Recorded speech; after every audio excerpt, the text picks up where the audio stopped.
Ladies and gentlemen, good day and welcome to the ONMOBILE Q2 FY21 earnings conference call. As a reminder, all participant lines will be in the listen-only mode. There will be an opportunity for you to ask questions after the presentation concludes. Should you need assistance during the conference call, please signal for an operator by pressing star then 0 on your touchtone phone. Please note that this conference is being recorded. I now hand the conference over to Mr. Diwakar Pingle. Thank you, and over to you, sir. Thanks, Zaid. Good evening, good morning to all participants in the call, depending on the geography you're in. Welcome to the Q2 FY21 earnings call of ONMOBILE Global Limited. Representing the management today, we have FC, the Executive Chairman, Krish Seshadri, the CEO, Sanjay Vambri, the Chief Operating Officer, and Sanjay Baveja, the Chief Financial Officer.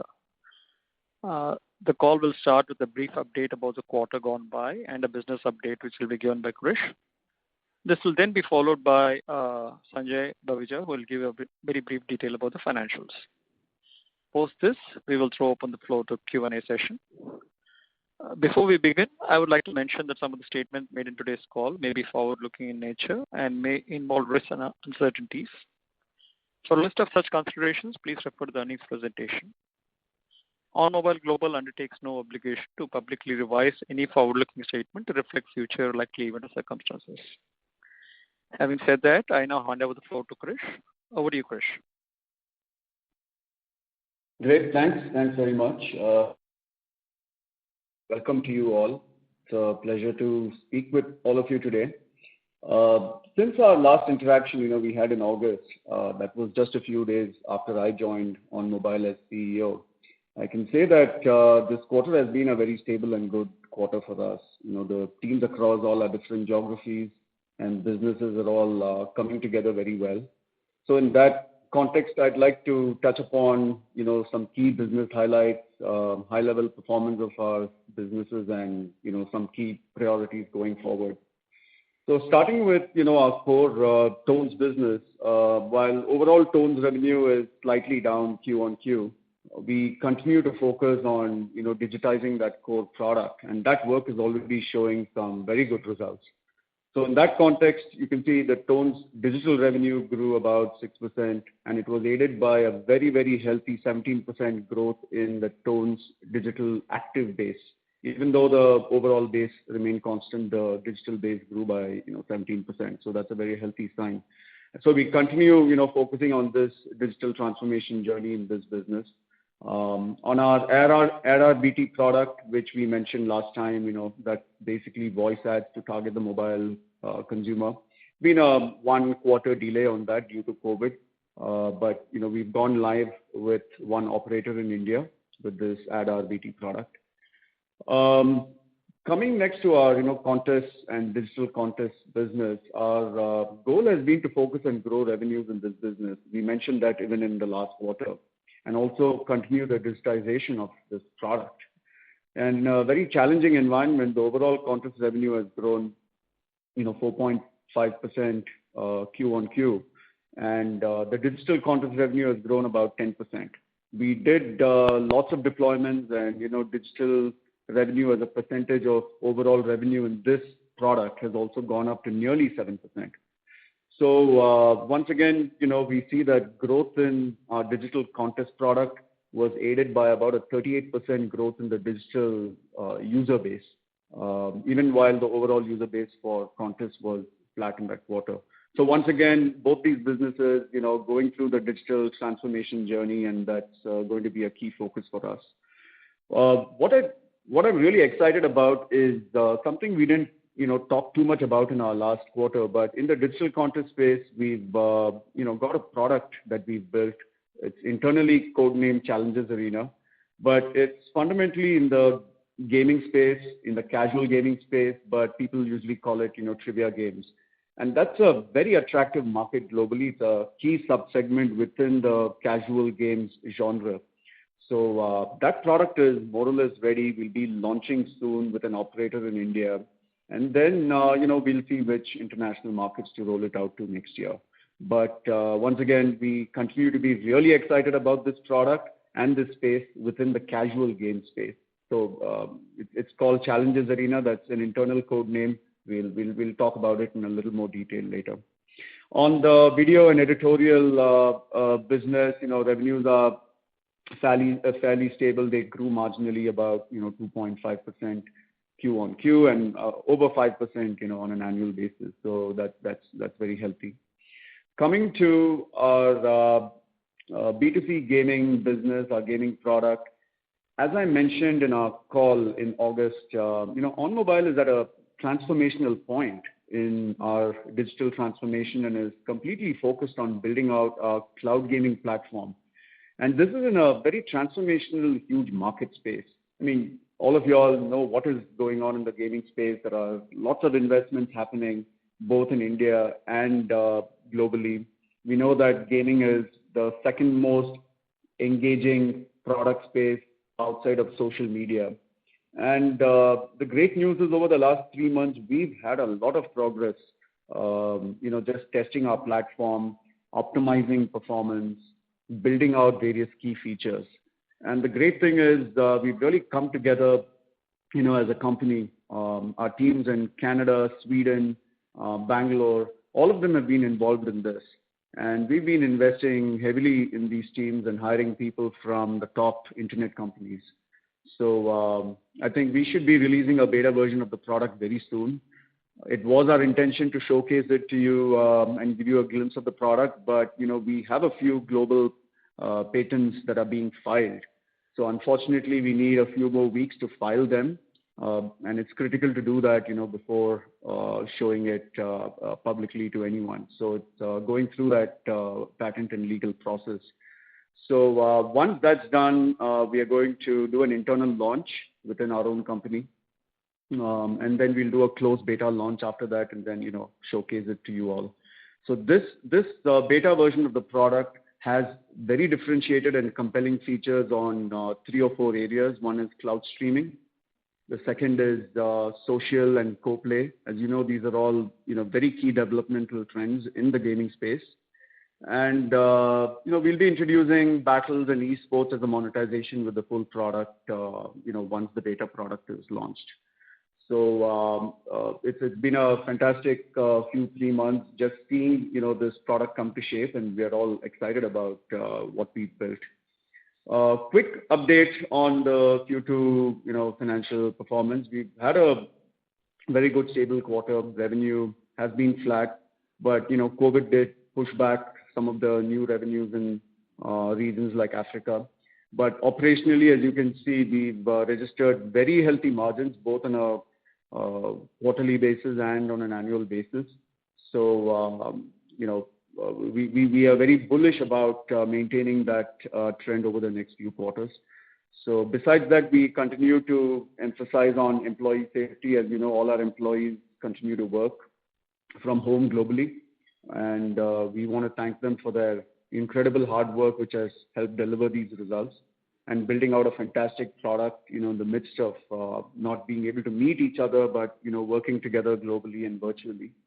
And I'm really excited, frankly, by, the opportunities in gaming and in our trivia product that are ahead of us. Very encouraged by all the acceleration and momentum that, we are seeing in launching this very soon.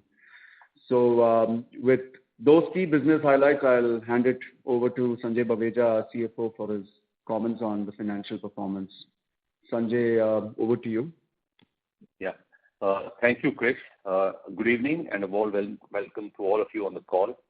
Let me quickly elaborate a little more on the financials. I know most of you would have already seen the investor deck and that has been mailed to you as well as hosted on our website and the exchanges. If anyone of you is not on our mailing list, please do drop in a mail to us and we will add you to the distribution list. Our Q2 FY21 revenue was stable at INR 146 crores, quarter on quarter with a decline of 1.5 million on a year-on-year basis. The decline is primarily coming from Africa and Middle East region.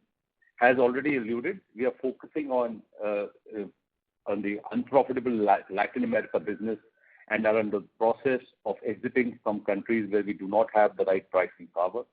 Our strategy is to shut down any business that does not measure up to our stated goals of revenue and profitability This effort will be one of the big tailwinds in shoring up our margins towards the end of this fiscal and further. We are expecting to complete this process substantially during this fiscal as far as the operations are concerned, but the closure of the entities may go into the next fiscal. From a product perspective, contests grew by 4.5% and videos grew by 2.3% quarter-on-quarter basis, while tones degrew by 2.1%, and games, which is still in its infancy and not in the form that we are about to launch, grew by about 2.4% for the quarter. As indicated in our earlier call last time, the gross margin remains stable at 52.2%. The sustained double-digit EBITDA margin at 11%, a decrease of about 300 basis points quarter-on-quarter. However, if we were to exclude a couple of one-time credits which we had in the last quarter, EBITDA actually grew sequentially. In fact, on a year-to-year basis, EBITDA grew by 43.4%. It is our endeavor that from here on we see margin improvements as our focus on cost optimization continues. Our operating profits also grew by 101.3% on year-on-year basis to INR 12 crores for the quarter. The major factor driving profitability growth is our cost optimization effort. We will continue to focus more on cost rationalization and create clear permanent savings to sustain double-digit EBITDA margins going forward. Our profit after tax was INR 7.8 crores as compared to INR 12 crores in Q1 FY21, however 7 times more on a year-on-year basis. For H1 or the 6-month period, our revenue grew by 2%, EBITDA by 98%, operating profit by 348%, and PAT grew by 422%. Clearly a story of considerable improvement in profitability, which we are not only targeting to sustain, but actually get better. Cash balances in the books stood at 232 crores, a reduction of 33 crores as compared to the 265.9 crores at the end of Q1 FY21. The reduction is primarily due to customer contract payments of 36 crores and a buyback of 0.25 crores during the quarter. We will continue to invest, as Chris mentioned, in our gaming products in the US, which is expected to launch within this fiscal. A lot of other operating matrices and data has been shared in the presentation deck. I'm sure that all of you have had access to the same. With this, I will now hand over the call to the operator to open the floor for Q&A. Thank you very much, sir. Ladies and gentlemen, we will now begin the question and answer session. Anyone who wishes to ask a question may press star and 1 on their touchtone telephone. If you wish to remove yourself from the question queue, you may press star and 2. Participants are requested to use handset while asking questions. Ladies and gentlemen, we will wait for a moment while the queue assembles. To ask a question, please press star and 1.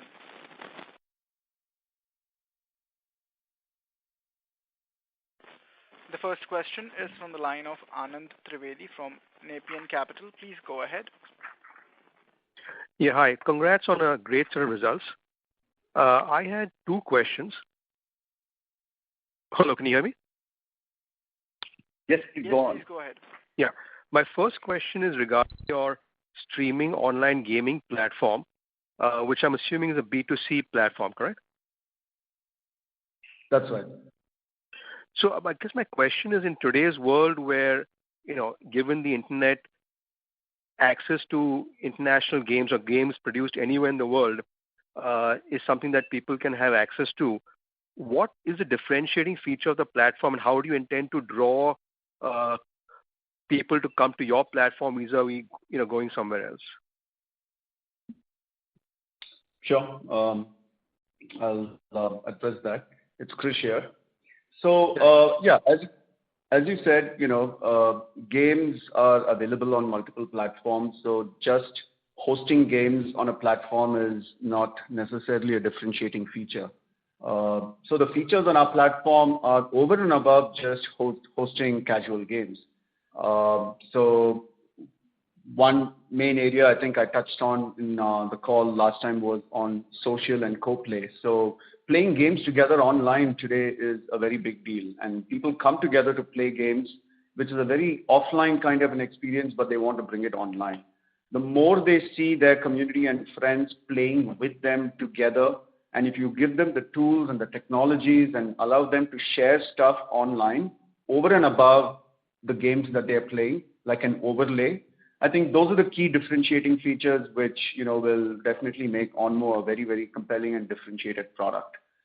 So I can't tell you too many things about very specific features. We've got patents that we are filing on at least two of those social features because you don't see them on any other platform today. And honestly, we haven't seen that being a focus for any of the companies in India at least, right? Because you just see most of them hosting games. So our platform is not just about hosting games, but enabling social connections, which every single data point shows that when you have social connections and when you're playing with people, engagement increases, time spent increases, and obviously, that will impact revenue. The second differentiating feature to a large extent is, cloud streaming, and that's what we are doing. So you don't have any frustrating installation process, no device dependency. The games can be instantly streamed on our platform. It's agnostic of, any browsers that you use. So it's instant one-click play. So those are two key, very, very, differentiable features out there. There are a couple of more, but happy to take that. Yes? Sorry. I please complete what you're saying.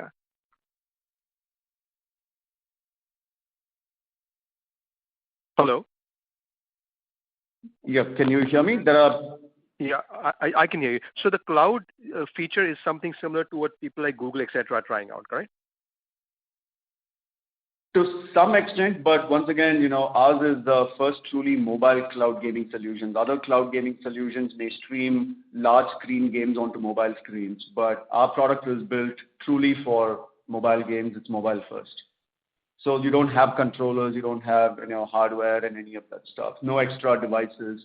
So it's just native to the cloud. Okay. My second question is that you've really improved your margins quite substantially in this quarter. Given that, I guess one of that is because the fact that costs have come down or have been contained quite a bit. How much of this is related to COVID, and how much of this you think will be sustainable once we get past COVID? And a follow-on question to that is, as you launch your cloud gaming platform, will there be substantial expenditure in customer acquisition, which will then eat into your margins? So let me take the first part of the question, and then the second part I'll request Krish to handle. So there has been some help, if I may say, from the aspect of COVID in terms of cost containment, but that's restricted mainly to, I would say, the traveling part. Other than that, most of the other expenses are continuing. However, we are doing things which will actually enhance that saving. For example, work from home, we've kind of decided that will be an ongoing feature as far as our company is concerned. In Bangalore, for example, we are giving up 2/3 of our office space, so we'll remain with 1/3 of our office space, and that saving will start happening maybe Q4 onwards. There was an SEZ which we've given up because the 10 years are over, so that saving will start from Q3 onwards. We started giving up a lot more offices across the globe, also in other places in India. We are, like I mentioned in my call, in my opening statement, that we are looking at closure of some of the EBITDA depletive operations, specifically in the LATAM countries, which will help us give better in terms of profitability. So we believe that this is the start of our profitability. I think things will only get better from here on over the next 2, 3, 4 quarters. Krish, to you on the other side. Yeah. So on the customer acquisition, can't tell you exactly what we're going to spend, but let me say that, every country is going to be different because we are going to enter different international markets. Customer acquisition cost or the lifetime value and the revenues that you make from customers, that risk reward profile is very different. And some geographies have very, very high lifetime values. So I think it's too early for me to be commenting on that. But also, you need to know that this is not just a B2C product, because it's also going to go through the B2B telecom operators. So it's a kind of a two-pronged strategy over here.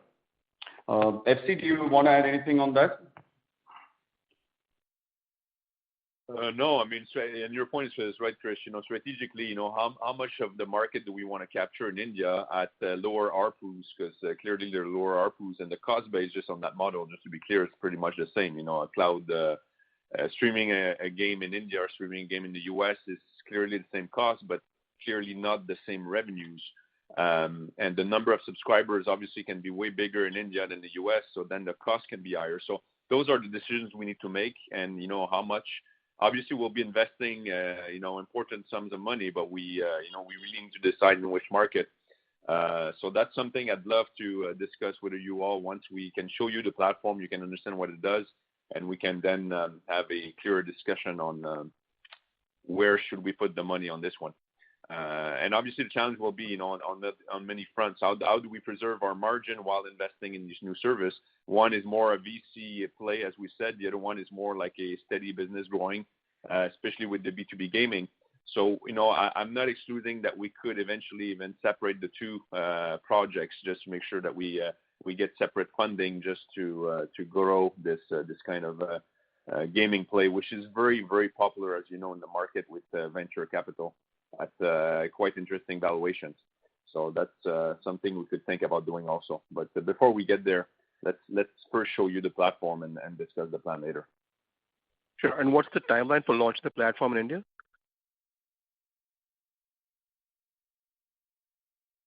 As I said, go ahead, Eric.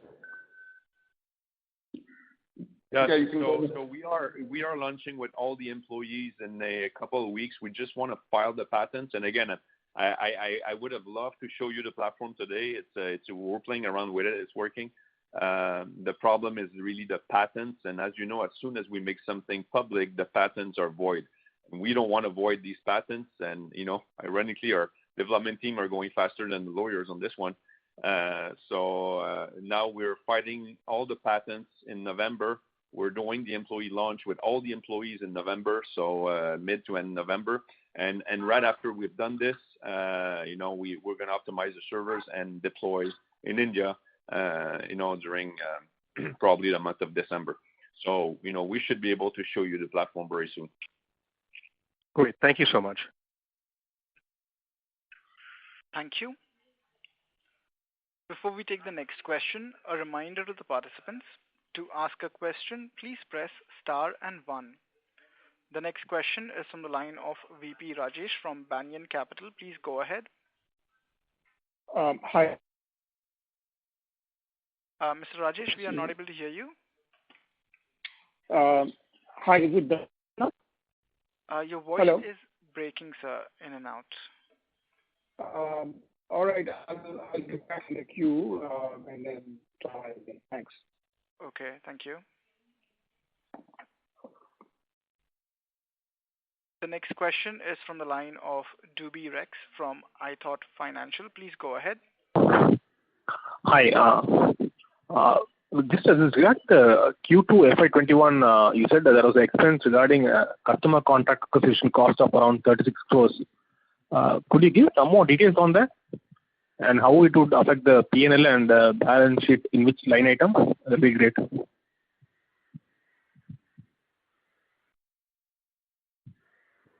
Hello? Hello? Hello, can you please repeat your question? I was not able to. Okay, I think you mentioned about the customer acquisition cost. So that is netted off from the revenue. So, and it is taken over the period of the contract, and it is netted off from revenue. And it happens once in a year? How is it? No, it's an ongoing, as for the duration of the contract, is evenly netted off over the contract. It's a 5-year contract. Okay. So it'll appear in the balance sheet and also in my, and then it's taken off through the period of the contract. Okay. Fine. Thank you. Okay. Thank you. Thank you very much. To ask a question, please press star and 1. The next question is from the line of Mithun Ashwath from Kiva Advisors. Please go ahead. Yeah, just a question on the gaming platform. Could you just explain what would that business, the business model of that platform be? Would it be largely subscription driven? Could you throw some color on that? Thank you. Sure. So basically, there'll be 2 monetization models. One is tiered subscriptions, and also esports battles and competitions. So at least on the B2C side. Right. And this would be targeted largely for the domestic market, or are there any particular markets that you're looking at?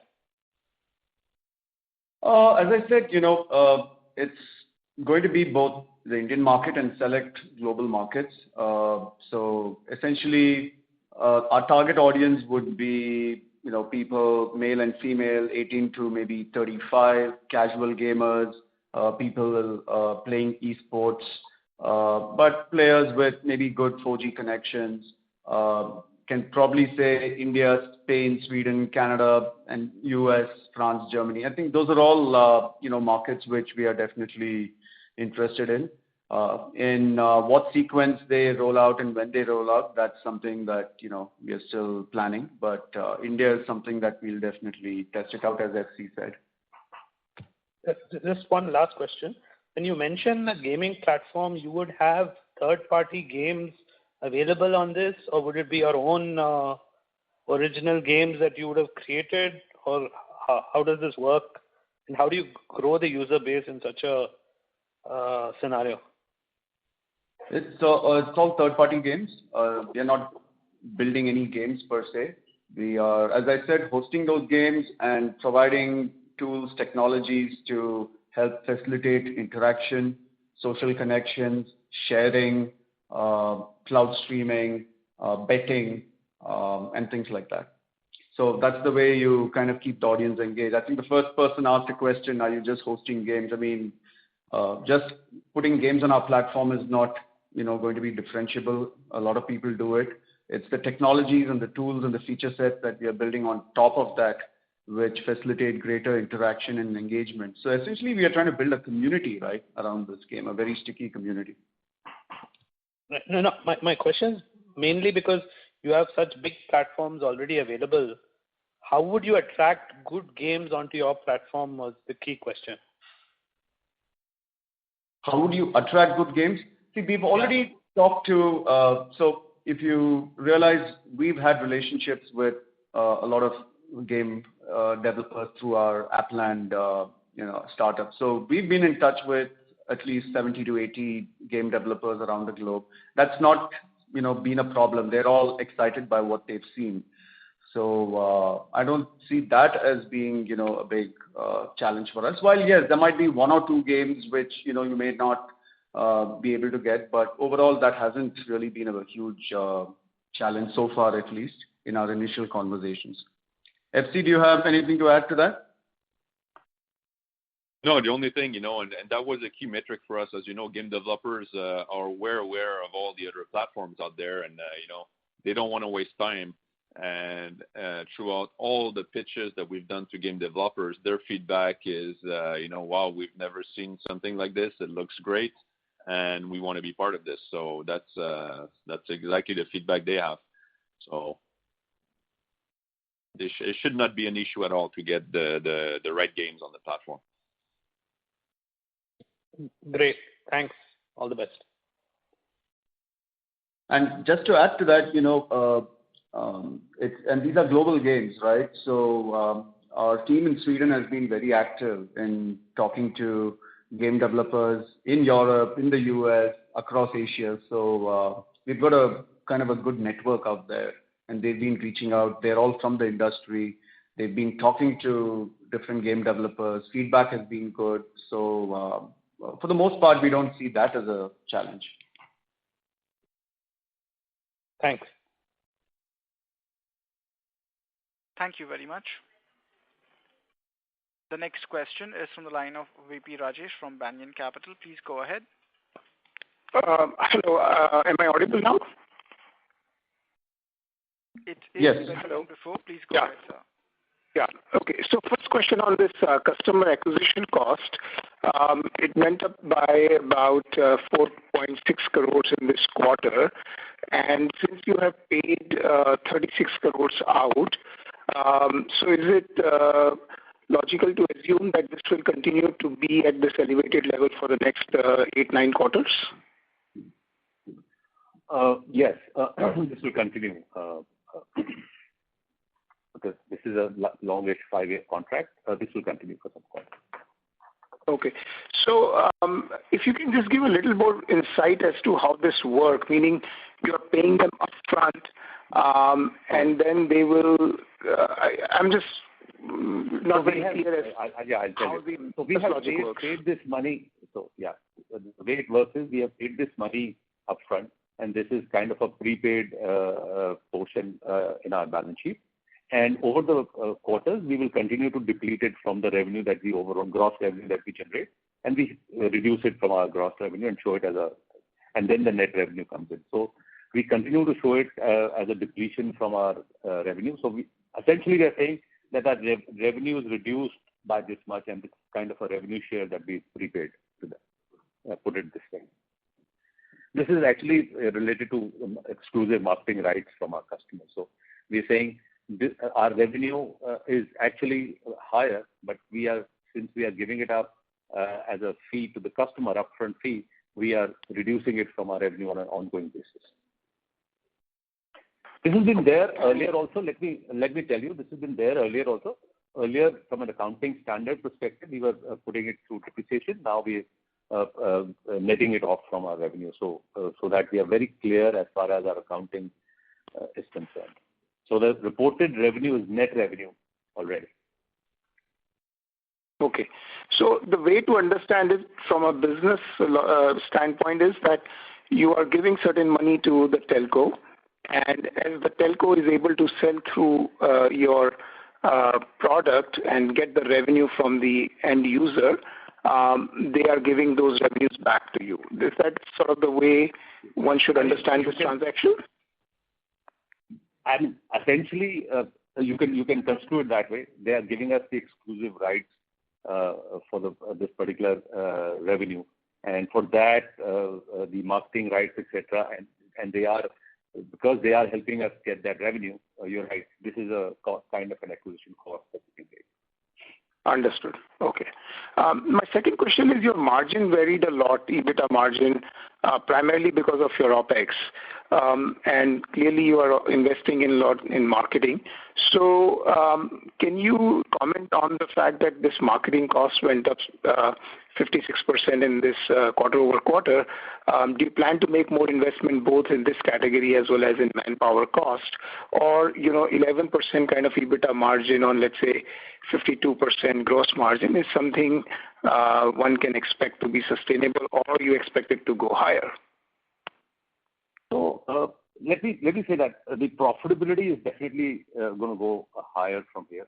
Last quarter, specifically for manpower, etc., we had a bit of a credit because there are some certain costs, variable costs in nature, which at the year end get reversed due to the numbers that we did last year. So that, however, the marketing cost was focused mainly in Europe and Asia, and I think that's something maybe slightly lower than this. This quarter was if I may say, was a kind of a bunching up also happened, but otherwise it will be stable. If you were to take H1 and extrapolate it as H2, I think that would be a good number to go with. Okay, that's very helpful. And one last question. FC, if you can comment on Rob Zero investment. You were very excited about it on the last call, and I'm just curious what has been the update on that front. Yeah, certainly. And I'm still very excited, by the way. The team in Montreal, they're doing a great job. Just to give you, we have about 25 people in Montreal working on this project, and the relationship between Rob Zero, Aplan in Sweden, and the team in India has been fantastic. Also, the Rob Zero B2B product is being launched this week. And as you know, we're using all the AI video analytics that they've developed into our new gaming platform. And to be really honest with you, I was expecting a lot of synergies. That's why we did the investment.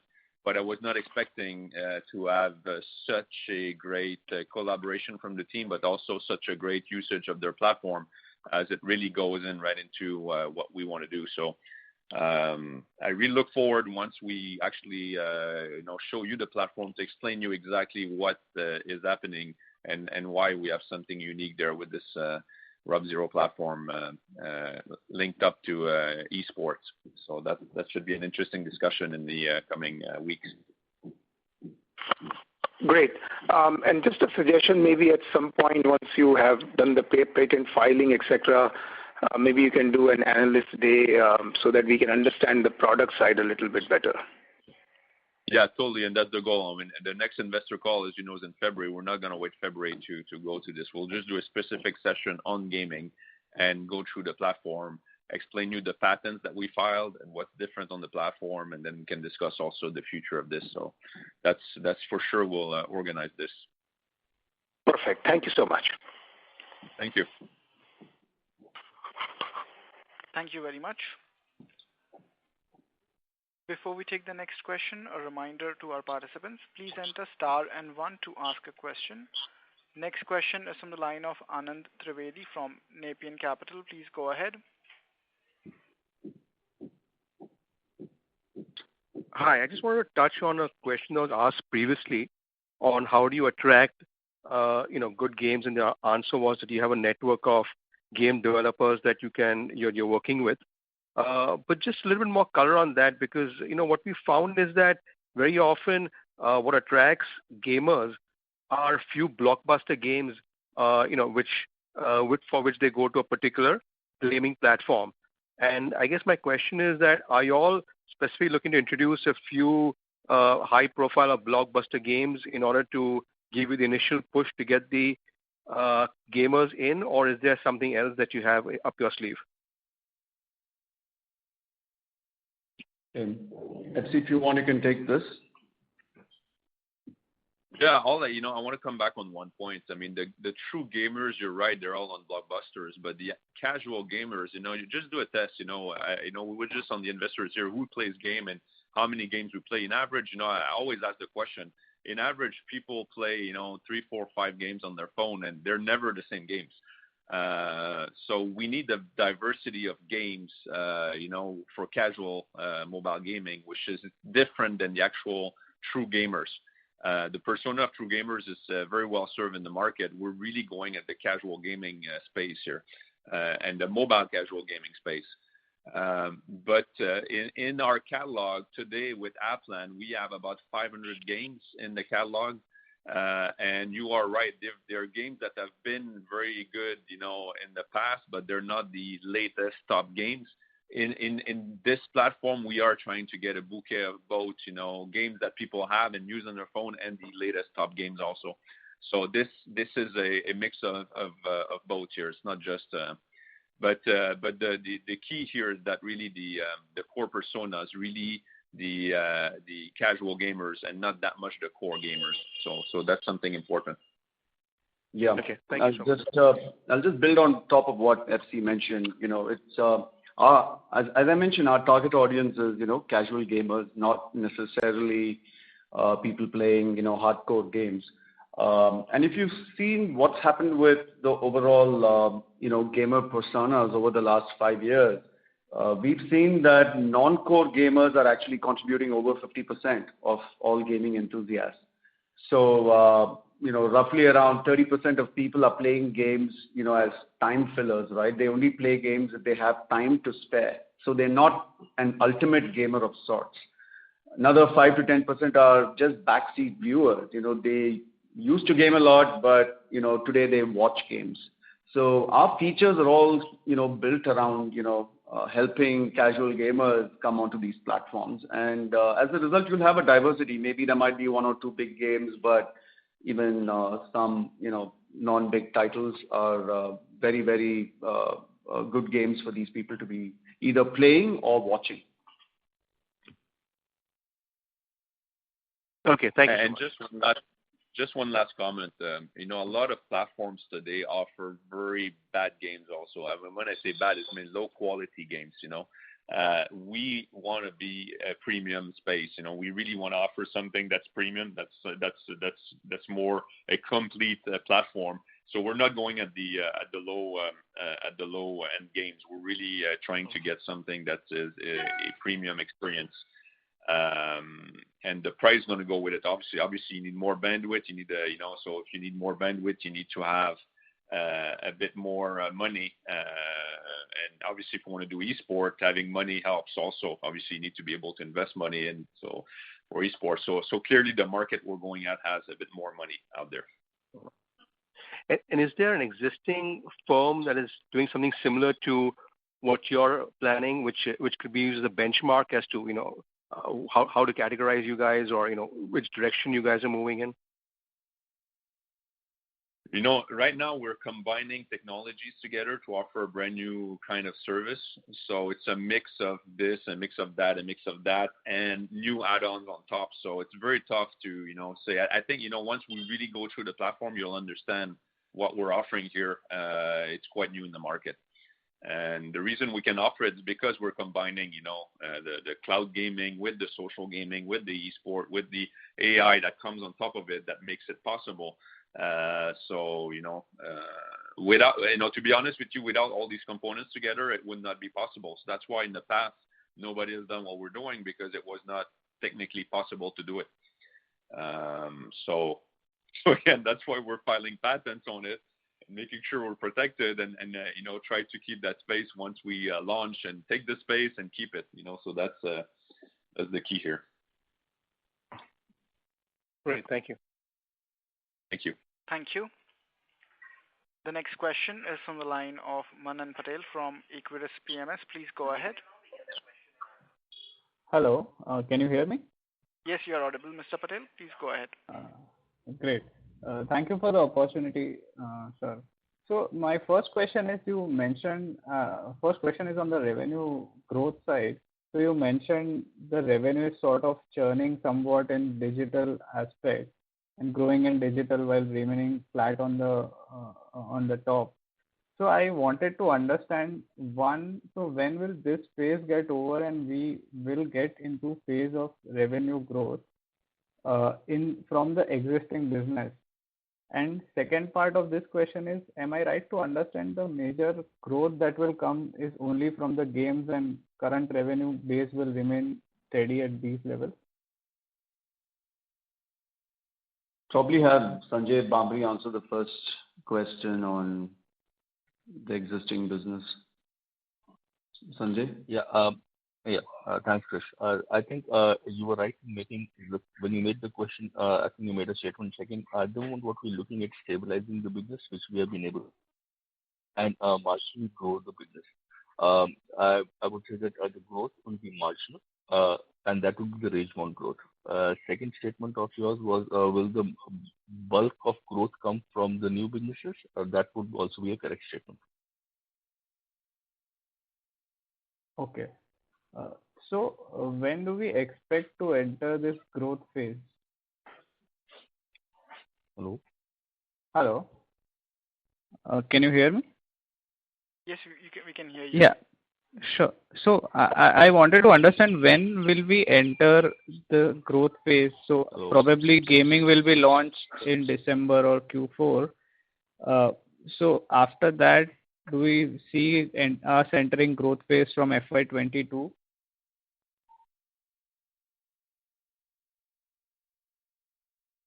Clearly, we have to make some decisions. We have the 4 product lines, and it's very, you can't push 4 new products in each product line, which actually we did. But the real true focus is clearly gaming, as we mentioned. So gaming will be both on B2B and on direct to consumer. The same platform with 2 different flavors. One, closer to a traditional model, and the other one clearly closer to the D2C model. So the growth and the revenue expectation on that sense is really on gaming, on both of these.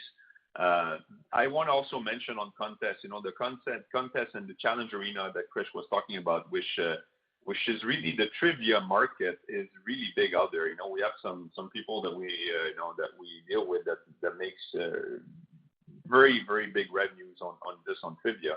So, we are launching the new digital contest platform in December also, which is clearly a B2B service, so direct with operators. So it's the operators that will be pushing the service. And so far, we've been having great reaction from the operators on this front. So, my view is that the contest business should grow, into 2021 into important numbers also. So having two sides to it, really maintain the video and tones revenues while we really grow on contests and gaming. That's the strategy here. And not that we don't want to grow more on videos. We have the kids service that's going well. We have other services, on subscription and that are growing. But really, the main focus, for the next quarters is clearly to grow on contests with the new digital platform, Challenge Arena, and grow on gaming with this new platform here. So that's where you should see growth. Understood. So, sir, my next question is on the capital allocation side. So, we have around 220 to 30 crores of cash, and probably will generate around 50-60 crores of cash this year as well. So my understanding is, one, you want to invest in the gaming business on the marketing side. So I wanted to understand what will be the quantum of those investments. And second part is, what are the plans with the remaining cash flows that you would like to utilize? So you did a buyback which did not succeed as such. So are there any further plans to do something about that? Yeah, buyback, just as we discussed, when we started the buyback, it was at the full crisis mode, as you know. So it was very tough to know where the markets would head and what the COVID would bring. Although I'm still wondering where the COVID is going to bring the global markets, but that's a different discussion. So the buyback pricing was, taken into that consideration. And fortunately, I'll put it this way, the market corrected, So on funds, the real question here is that we have funds to support a B2C product, and in which market we want to invest it. And markets normally don't support too much a two-headed strategy where you have a B2B business and a B2C business together. And when I say market, I mean public companies. So that's the big question that honestly I don't have the answer yet. Is should we keep both under the same roof, or should we separate the two plans here and have venture investment for direct consumer and continue the making money and generating money on B2B side, which are two different business models. So the good news is that we have the balls in hand, so we can decide which side we want to go. And I expect actually to have some feedback from the investors on this line eventually in the next months once we show you the platform, to have the feeling also what the investor base like to see from this gaming investment. So that's what it is. But today at least we have the means and we have the money to achieve the goals we want to achieve. We've been investing a lot in gaming. If you add the Applan acquisition, the Applan additional investment in cloud gaming, the Rob Zero investment, the investment in the new platform, all this combined, we did a good Series A on any gaming startup right there, just combining all these efforts. So that's a bit the way we need to see this. we have done a startup within ONMOBILE today, and it's clearly the way it's been managed, and it's clearly the way it is. So normally we could have funded this separately into a new venture. We did not. We did it internally. I think we have an awesome platform. But the next step is, what do we do? Do we use our cash to do it, or we use other people's cash to do it? That's the question. Understood. And do you still have any plans of further inorganic growth?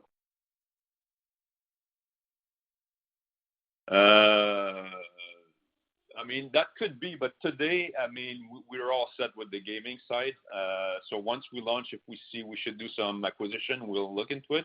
On the traditional business, certainly we could consider other acquisitions to further strengthen, the other product lines. But so far, focus is key. So we're really, really focused on gaming and the digital contest today. So that's really the two bites we're taking in the next quarter. So once this is done, then we can discuss any other acquisitions on the other fronts. Understood. That's very helpful. Thanks a lot. Thank you. Thank you. The next question is a follow-up from the line of Duby Rex from iThought Financial. Please go ahead. Hi. When we are going live for the new B2C platform, do we have a ballpark number? How many games we will have, or how many game developers will be in the platform? Do we have any set number?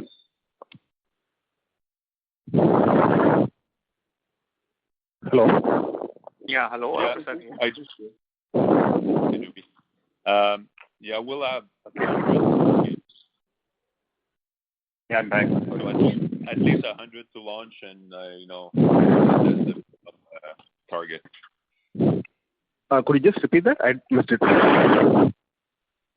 Yeah, sorry, it's a bit light.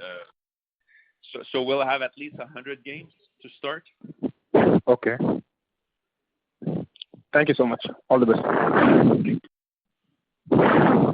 Thank you very much.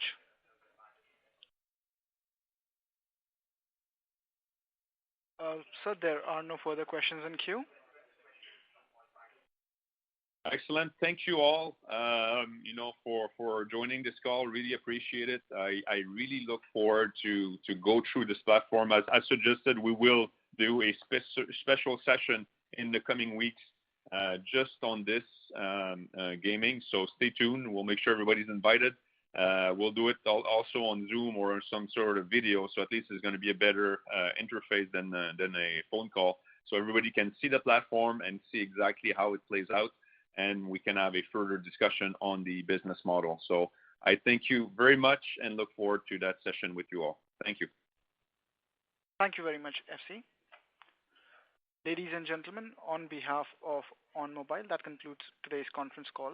Thank you for joining us, and you may now disconnect your lines.